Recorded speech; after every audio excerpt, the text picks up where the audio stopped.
Salut à tous, moi c'est Hugo et aujourd'hui je vais vous parler du nouveau casque Rode, le NTH 100. Alors avant de vous expliquer un petit peu le plan de cette vidéo, je vais tout d'abord refaire un petit point sur la marque Rode. Donc la marque Rode, c'est une marque australienne, leader dans le marché des microphones et des accessoires audio, cartes son, microphones pour podcasters.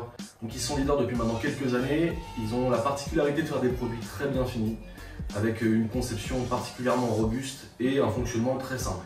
C'est des produits relativement épurés, avec des performances redoutables sur le terrain. On est très intéressé par cette première vidéo sur ce casque, puisque c'est le premier casque audio de la marque. Pour vous en dire un petit peu plus, je vais vous expliquer comment va se dérouler cette vidéo. Dans un premier temps, je vais vous parler de mes impressions. On va faire l'unboxing, on va regarder ce qui est inclus dans cette boîte. Et ensuite, en fait, on va s'interroger, donc ce casque il a été conçu pour qui et pourquoi. Pour finir, on fera quelque chose d'intéressant, on comparera ce casque à la référence du marché, un casque que, à titre personnel, je possède depuis plus de 15 ans, le fameux Sennheiser HD25, voilà, qui est pour moi une des références sur le marché de l'audio. On en parlera un petit peu plus tout à l'heure. Donc on va commencer par l'unboxing, on va regarder un petit peu ce qui est dans la boîte. Et je vais vous faire part de mes impressions, aussi bien au niveau de la qualité du son, la robustesse et la qualité de conception de ce casque. Alors, au niveau du contenu, donc on retrouve le casque directement dans sa petite sacoche. On retrouve un adaptateur 3.5 pour pouvoir brancher votre casque à votre matériel audio, que ce soit une table de mixage, que ce soit une carte son. Voilà, donc ça va vous permettre de vraiment connecter votre casque à du matériel professionnel. On retrouve aussi des petits connecteurs en couleur qui vont vous permettre de personnaliser votre casque au niveau des fiches pour identifier le côté droit et le côté gauche. Donc, ce casque il est livré avec un câble de 2,50 m, 2,40 m. C'est une longueur assez confortable qui va vous permettre de vous déplacer dans votre studio et éventuellement dans vos diverses activités sans être gêné par la longueur du câble. Voilà. Donc, voilà comment se présentent les choses, le casque dans un premier temps et le câble dans un second. Donc à savoir que ce câble là, il sera également disponible prochainement dans une longueur un peu plus courte afin de pouvoir l'utiliser dans différents scénarios, comme par exemple pour écouter sa musique dans le bus ou dans le métro, on n'a pas besoin d'avoir 2 mètres de câble. Voilà.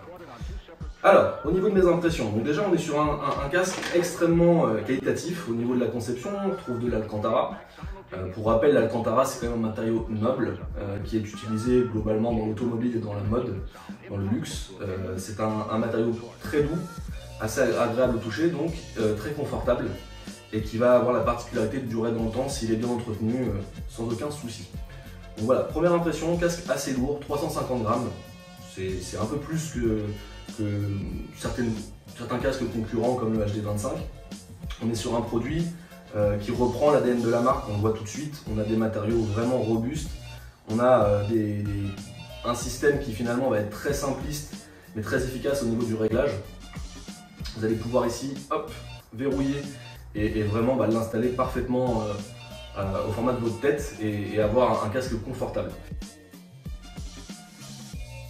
Donc moi ce casque là je l'ai utilisé pendant 3 ou 4 jours, j'ai essayé de le mettre dans différentes applications, j'ai essayé de faire de la musique avec, d'en écouter, j'ai essayé de monter des vidéos et puis de voir un petit peu comment je pouvais étalonner le son, puisque pour moi ce casque là il est vraiment conçu pour d'un côté les professionnels de l'audio et de la vidéo qui vont avoir besoin de ce type de matériel pour mixer, masteriser, travailler sur le son.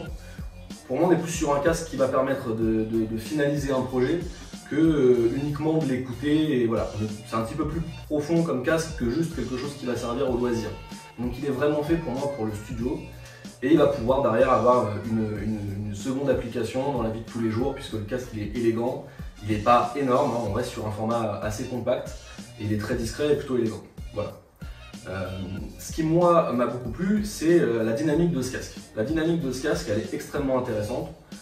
Pourquoi? Je vais vous expliquer. On ressent, donc on a une bande de fréquences et une réponse au niveau des fréquences qui est assez impressionnante. On part de 5 Hz jusqu'à 35 000. C'est énorme, vous allez pouvoir entendre tous les détails des morceaux et travailler un peu à l'image d'une photo qui va être travaillée en RAW. Vous allez pouvoir travailler sur du son qui va être brut et riche d'informations. Vous allez pouvoir faire ressortir tout ce qui vous intéresse sur le son. Très intéressant pour les musiciens qui vont faire du mastering ou du mix, puisqu'ils vont pouvoir vraiment comprendre la musique et faire ressortir les éléments les plus importants. Voilà, pour moi, ça c'est un casque qui est très intéressant au niveau de la dynamique. On entend vraiment les variations. Pour un vidéaste qui va vouloir travailler sur ses transitions sonores et sur l'impact, c'est un casque qui est extrêmement intéressant. On entend vraiment les détails et on ressent les choses. Autre point intéressant, ce casque-ci, il va, contrairement à plusieurs autres casques, il va avoir une impédance très faible. Vous allez pouvoir mettre le son assez fort, on a une sensibilité qui monte jusqu'à 110 décibels. Sans pour autant détériorer le signal ou abîmer votre casque. Donc on est vraiment sur quelque chose qui va durer dans le temps, qui va vous accompagner, que ce soit directement en studio ou sur le terrain pour faire une prise de son par exemple ou avoir un retour sonore. C'est très intéressant. Donc par rapport au HD25, qui est moi ma référence, que j'utilise dans de nombreuses applications au quotidien, on est sur deux casques assez différents. Le HD25 il va être beaucoup plus petit, beaucoup plus compact. Moi je sais que ce casque est assez robuste puisque je l'ai depuis 15 ans et qu'il n'a pas bougé, si ce n'est les mousses qui ont tendance à s'abîmer et qu'il faut remplacer. On n'est pas sur vraiment la même typologie de casque.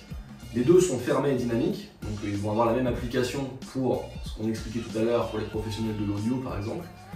En revanche, ce casque-ci va être un peu plus modulable, un peu plus léger, un peu plus fin, mais également un peu moins confortable. Au niveau de la qualité de conception, le Sennheiser il est extrêmement robuste, mais il n'est pas spécifiquement beau et pas spécifiquement confortable non plus. Avec ce casque-là, avec ce casque Rode, on profite vraiment de quelque chose de plus complet, de plus polyvalent. Alors il va être moins modulable, on va moins pouvoir bouger les oreillettes et n'écouter qu'à une seule, comme le Sennheiser.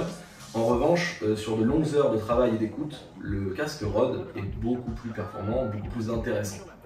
Au niveau du positionnement tarifaire, on est sur quelque chose d'également très intéressant, puisque ce casque sort à 179 €, ce qui est au niveau du prix un placement intéressant, puisque vous avez un casque qui est à la fois performant, confortable, esthétique, design, et il rassemble quand même beaucoup de casques qui vont être intéressants dans différents profils.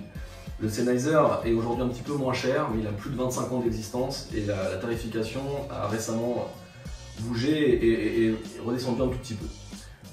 Comme je disais, celui-ci pour moi est plus complet. Donc petit détail intéressant que je n'ai pas encore évoqué, la possibilité de mettre son casque à droite, hop, ou de l'autre côté à gauche. En fonction de la position de votre setup vidéo, photo ou de votre installation bureau, vous allez pouvoir vraiment brancher du bon côté pour éviter de vous prendre un peu les mains, les pieds éventuellement dans le câble. Aujourd'hui on est vraiment dans une ère des écouteurs et des casques sans fil. Il faut savoir qu'un casque filaire, donc c'est peut-être un peu moins pratique. On a ce fil effectivement qui vient peut-être nous gêner, mais en l'occurrence la qualité de son n'a rien à voir. Un casque sans fil va intégrer et va supporter une technologie qui parfois est assez lourde, qui peut être capricieuse. Les casques Bluetooth par exemple sont souvent amenés à parfois à se déconnecter. Là on est sur un matériel qui n'a pas de défaut. Le son est relativement chaud. On va avoir comme sur le HD25 une courbe, en fait un égaliseur sur le casque qui est assez neutre. Il n'y a pas d'amplification, néanmoins je trouve qu'il y a quand même une couleur qui est différente. C'est agréable de travailler le son avec ce casque parce que le casque met en avant et il y a un arrondi dans le son qui est intéressant. Avec le Sennheiser, on va avoir quelque chose de beaucoup plus froid qui du coup ne pardonne pas et permet une autre approche de la musique, mais ça peut être assez frustrant. Alors que pour un musicien, pour un vidéaste qui veut étalonner son son et le travailler, ce casque-là il est beaucoup plus valorisant. Voilà. Il est plus valorisant et le résultat final va être le même, c'est juste qu'on est finalement c'est un peu plus agréable de travailler avec ce casque. Pour conclure, pour moi ce casque-là il est extrêmement intéressant. Comme premier casque, Rode s'en sort très bien avec des performances et des performances techniques, des chiffres sur ce casque qui sont intéressants. On l'a évoqué tout à l'heure, une impédance faible par exemple, une sensibilité assez haute de 110 décibels et une bande de fréquence qui est extrêmement large. On a une spatialisation du son aussi qui est très intéressante. Vous allez vraiment entendre les effets de panne droite-gauche facilement, les effets de stéréo notamment. Et vraiment, on se sent complètement imprégné du son avec ce casque. Et c'est pour moi le plus important.